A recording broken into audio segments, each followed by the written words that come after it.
Hey everybody, this is Kevin from Fort Orange Woodworking, and in today's video I'm going to be showing you how I made this 100% recycled wood barn door out of pallet wood. So if you want to see how you can make one of these yourself, stay tuned and check it out. Thanks everyone.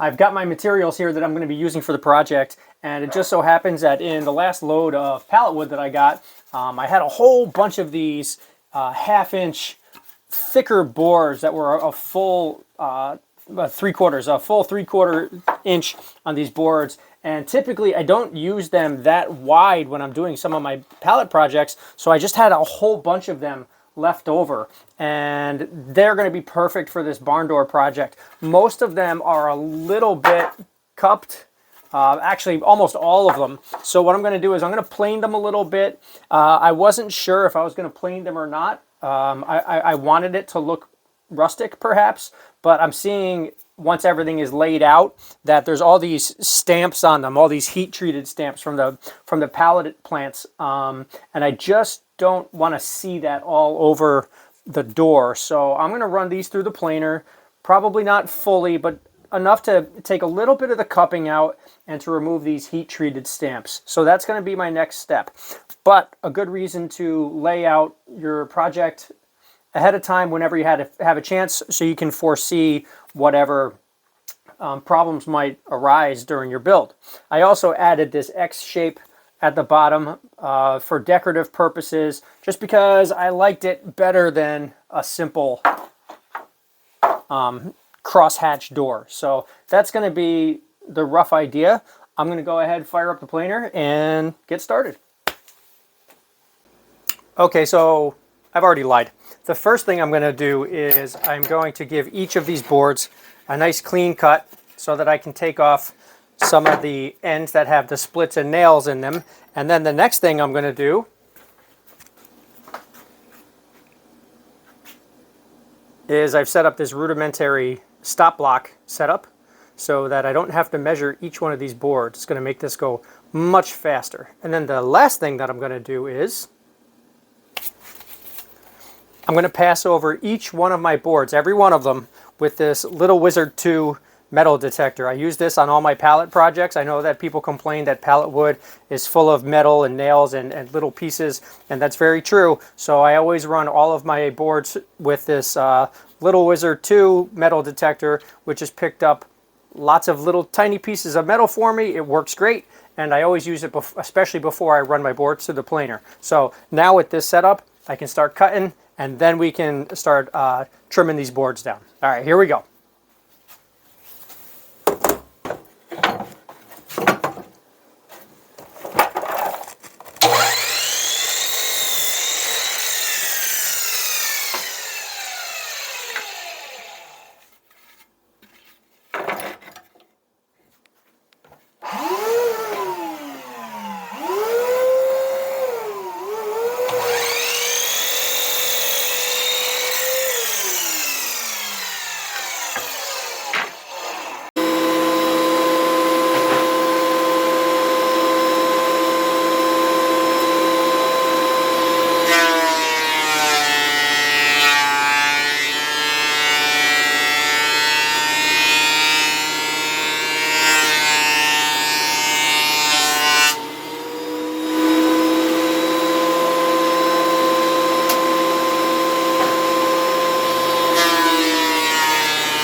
All right, so I've got everything gone through the planer, and my clean faces are on the underside, and I'm just going to be securing these in place. I've got a little 90-degree setup here to keep everything square, and I'm just going to use a couple of 1 1/4 inch screws in each of these boards just to keep them secure.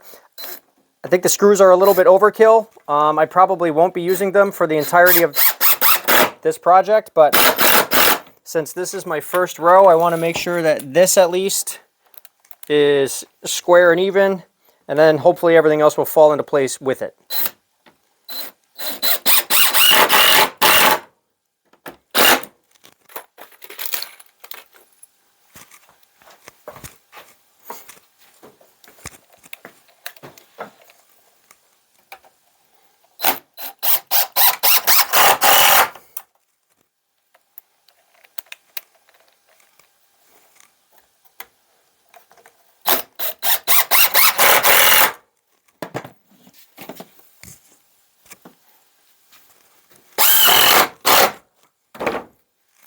And I had my first split here, so I'm going to go ahead and put some countersink holes in there as well, just so I don't have to plane another board along the line.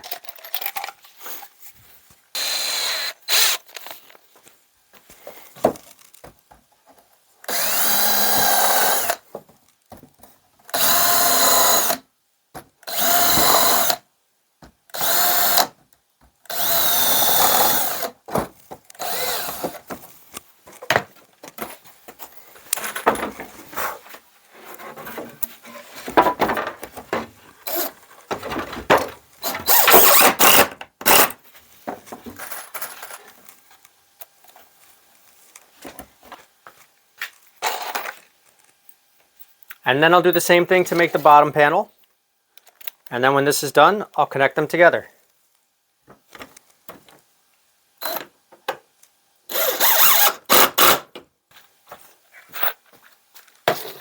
Get my ends first so I know how wide this is going to be.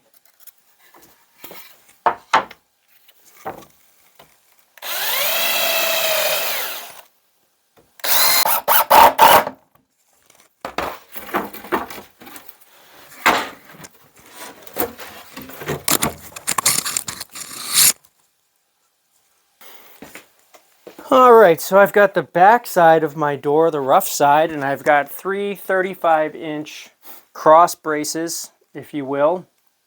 And they're exactly 35 inches. Now the problem with these pallet boards is that some of them are not exactly the correct, they're not exactly a universal width throughout. So some places this might be 35, some places it might be 34, 15, 16ths. So that's what the purpose of these boards are. It helps to square them up as well as provide structure to them. So I know they're exactly 35.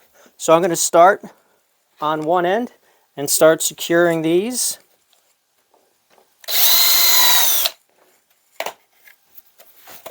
Whoop.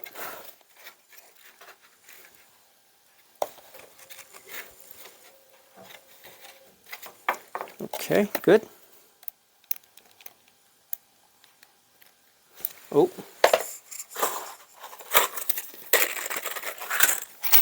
Go back to my smaller bit.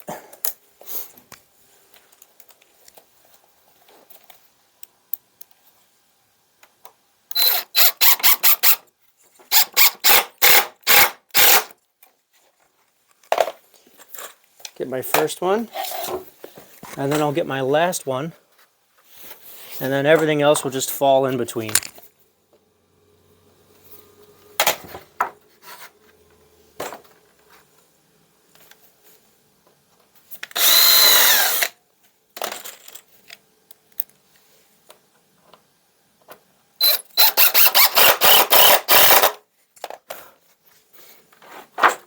Good. That feels pretty structural already. Might even be overkill. I don't think I have to attach every board, so I think what I'll do is I'll do just a couple more. See how that works. Do one here and one here. I think that should do it. Anything more than that I think is just going to be unnecessary.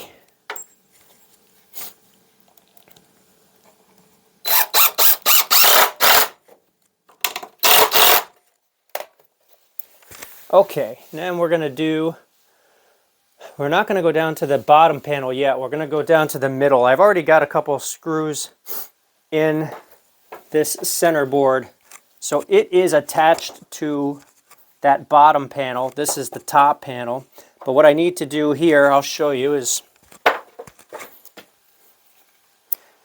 if you can see in the center there, there is a small gap right there, which means this needs to be stretched about an 1/8 of an inch or less. So I'm going to go ahead and stretch that out, make it exactly 35 inches wide, and secure it.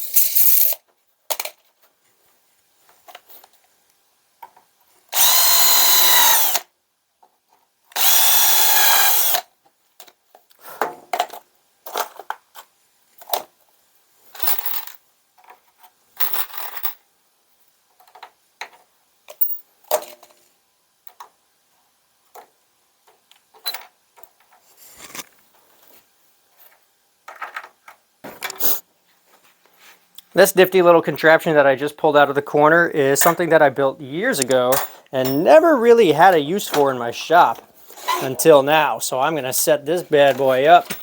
Look at this. Just some wheels and some plywood. And you got a little portable work base. Pull my ropes down. Look at that. Haven't used this in years, but I need it now. All right. Let's give this the old heave-ho. Ooh, it's heavy.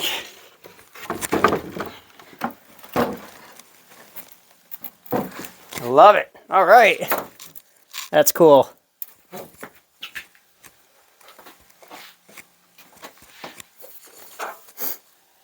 So all I'm going to do is get a couple of screws in this so I can flip it again and work from the other side.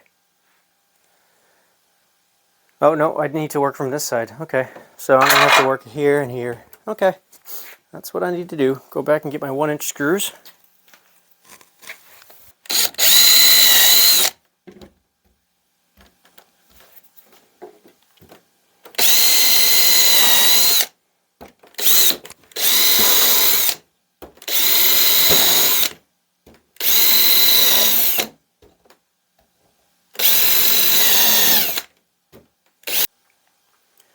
Well, my next step is to do this X pattern in the door.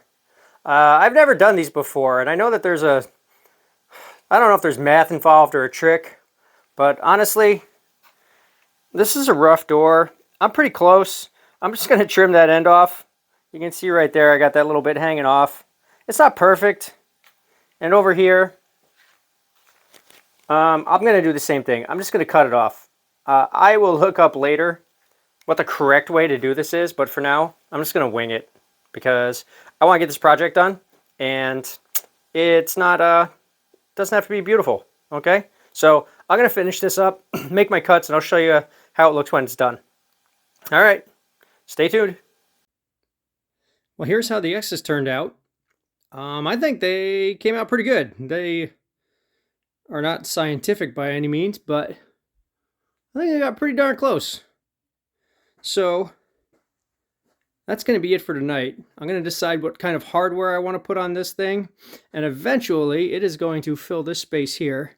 So before I post this video, I'll make sure to get a final shot of it hanging there with the hardware, and that'll be it. So that's going to be it for tonight, and I will tune in tomorrow and wrap this thing up.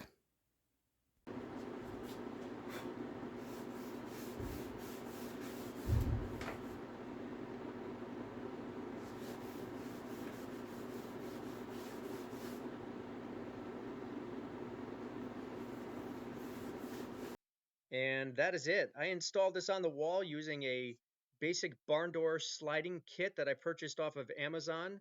The handle is just a piece of rusted handle that I got off of a reclaimed shed that had fallen down. And other than that, this is a pretty simple build. No complicated joinery or woodworking involved. Easy project that you can do yourself if you want to spruce up an extra space in your home. Go ahead and give this a try. Thanks for tuning in, everyone. I'll see you next time in the shop. Take care.